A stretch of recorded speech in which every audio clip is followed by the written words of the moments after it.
తెలుగు చలనచిత్ర పరిశ్రమకు సుపరిచితుడైన మెగాస్టార్ చిరంజీవి గారి పుట్టినరోజు సందర్భంగా తన రికార్డ్ గురించి తెలుసుకుందాం. బ్రేక్ డాన్స్ కేర్ ఆఫ్ అడ్రస్గా పేరొందిన చిరంజీవి గారు 156 చిత్రాలు నటించారు. వీటిలో ఎక్కువ శాతం తెలుగు చిత్రాలే. 45 ఏళ్లకు పైబడ్డ తన నటనా ప్రస్థానంలో 3 సార్లు ప్రభుత్వ నంది పురస్కారాలు, రఘుపతి వెంకయ్య బహుమతి, 9 ఫిల్మ్ఫేర్ సౌత్ బహుమతులు గెలుచుకున్నారు.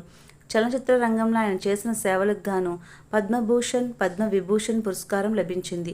అంతేకాదు ఆంధ్ర విశ్వవిద్యాలయం గౌరవ డాక్టరేట్ కూడా ఇచ్చింది. చిరంజీవి గారికి అభిమాన సంఘాలు 3000కు పైగా ఉన్నాయని అంచనా. ది వీక్ పత్రిక చిరంజీవి గారిని న్యూ మనీ మెషిన్గా అభివర్ణించింది.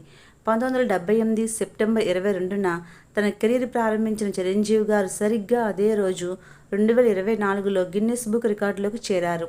తన 45 ఏళ్ల కాలంలో 156 సినిమాల్లో నటించిన ఆయన 537 పాటల్లో 24,000 డాన్స్ స్టెప్పులకు గాను ఈ పురస్కారం లభించింది. మొదటిసారి నిర్మాత జయకృష్ణ గారి ద్వారా చిరంజీవి గారికి ఇచ్చిన పారితోషికం 1116. పసివాడి ప్రాణం సినిమా ద్వారా తెలుగు చిత్ర పరిశ్రమకు మొదటిసారిగా బ్రేక్ డాన్స్ను పరిచయం చేశారు. తెలుగు సినిమా రంగంలో చిరంజీవి గారిని మొదటి యాక్షన్, డాన్స్ అండ్ మాస్ హీరోగా ముద్ర వేసుకున్నారు. అంతకుముందు ఎంతోమంది హీరోలు ఉన్నా వాటికి అంత ప్రాముఖ్యత రాలేదు. చిరంజీవి గారి నుంచి ఆ ప్రాముఖ్యత మొదలైంది.